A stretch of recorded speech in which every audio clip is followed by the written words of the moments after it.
Opinión y análisis de los hechos noticiosos. Una mirada diferente con Maite Azuela. Se cumplen casi 2 meses del secuestro de Joel Sánchez Cruz, hijo del defensor y activista indígena Cruz Sánchez Lagarda. Para hablar de este tema ya se encuentra en la línea la maestra Maite Azuela, defensora de los derechos humanos. Muy buenos días, Maite. Buenos días, me da gusto saludarlos esta mañana a ustedes, al auditorio. Pues sí, hoy en Derechos Humanos en Resonancia quisiera abordar este caso preciso del secuestro que, como dices tú, se están por cumplir ya 2 meses del secuestro de Joel Sánchez Cruz, quien es hijo de Cruz Sánchez Lagarda, defensor indígena de los derechos humanos en la comunidad de El Manzano, que se encuentra ubicada en el ejido de Rocorobio, en el municipio de Urachí. Es importante este tema para nosotros porque de alguna manera son historias que reflejan cuáles son las situaciones no aisladas, sino repetidas de algunas comunidades indígenas que defienden sus tierras y que se ven presionadas para desplazarse, ya sea por el crimen organizado o por algunas industrias que están interesadas en hacer ocupación de esos espacios para generar algún tipo de mina o de industria. En este caso, ya se había hecho una denuncia por parte justamente del activista Cruz Sánchez Lagarda sobre la presión que habían recibido por parte del crimen organizado en su comunidad para ser desplazados y para que justamente este territorio del Manzano fuera ubicado. Él advirtió incluso a la Comisión Interamericana de Derechos Humanos que se encontraban en riesgo y que habían venido enfrentando una serie de hechos de violencia en su contra justamente por esta presencia de los grupos ilegales en las zonas que intentaban ejercer control territorial en la zona, ¿no? Este defensor indígena de los derechos humanos, una vez que dio a conocer la problemática ante la Comisión Interamericana de Derechos Humanos y había solicitado la intervención de las autoridades, recibió la noticia de que su hijo había sido secuestrado.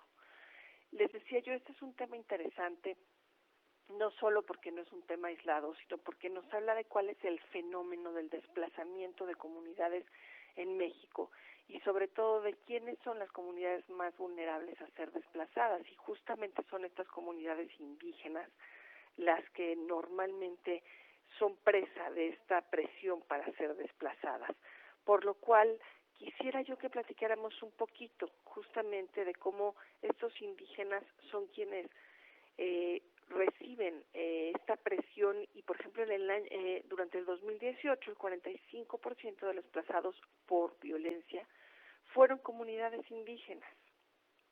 Esto nos habla que de las 11.491 personas que están desplazadas internamente, cuando nos referimos a desplazamiento interno, nos referimos justamente a este tipo de comunidades que tienen que salir de su espacio y en el propio país tienen que volver a instalarse. Estamos muy acostumbrados a hablar de migración y de cómo recibimos nosotros a migrantes de Guatemala, de Belice, o cómo vienen migrantes de Centroamérica, cómo tienen que pasar por nuestro territorio con el deseo de entrar a Estados Unidos, pero se habla poco de cómo en nuestro propio territorio hay un desplazamiento interno en donde las comunidades se ven obligadas a salir por diferentes razones de los espacios que habitan y a intentar ocupar estos espacios sin nada. Son gentes que salen pues con un costalito de ropa en la mano, con algo de comida, con los hijos, en condiciones de pobreza extrema, y justamente por ello creo que vale la pena poner el ojo en ellas, y justamente también porque es la violencia una de las principales causas que las obliga a moverse. Esto evidencia que la población indígena es afectada de manera desproporcionada, ¿no?, por los episodios de desplazamiento, que son episodios de desplazamiento masivo. No crean que se mueven 2 o 3 personas, 1 o 2 familias, sino que se mueven comunidades enteras. Y esto lo podemos leer a fondo justamente en un muy buen estudio que se llama Episodios de Desplazamiento Interno Forzado Masivo en México, que es un informe que se realizó sobre cómo sucedían estos desplazamientos con un corte al 2018 y lo elaboró la Comisión Mexicana de Defensa y Promoción de los Derechos Humanos. Este análisis nos dijo que en Chiapas hubo 4 episodios de desplazamiento masivo de la población indígena, y aquí le van las cifras para que más o menos dimensionemos por qué hablamos de desplazamientos masivos. hubo un total de 5.035 personas que fueron afectados, los otziles básicamente, y le sigue después de Chiapas el estado de Guerrero, con un evento de 132 desalojados, en su mayoría fueron nahuas. Entonces podemos ver aquí que los otziles y los nahuas como comunidades indígenas fueron presionados a salir de sus comunidades.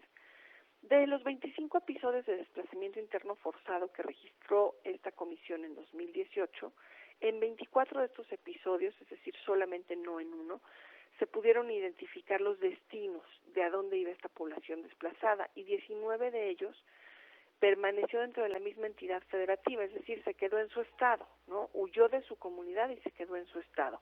Sin embargo, las condiciones en las que llega en otros espacios que intenta habitar, pues son ahora sí que muy adversas, porque no tienen territorio propio, porque no tienen recursos para sembrar, porque no tienen empleo, y los más afectados son los niños y los ancianos, ¿no?